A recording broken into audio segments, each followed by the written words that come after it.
Hello everyone, welcome back to the channel.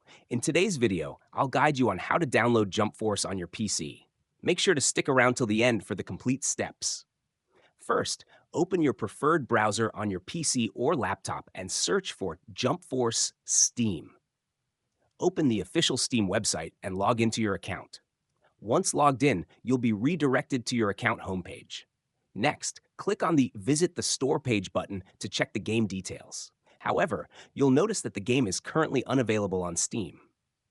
To proceed, open a new browser tab and search for Jump Force.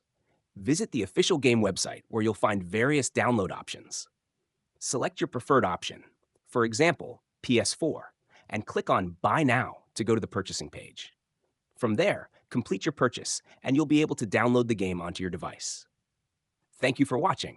If this video was helpful, please like, share, and leave a comment below. Don't forget to subscribe to the channel for more useful guides. See you in the next one.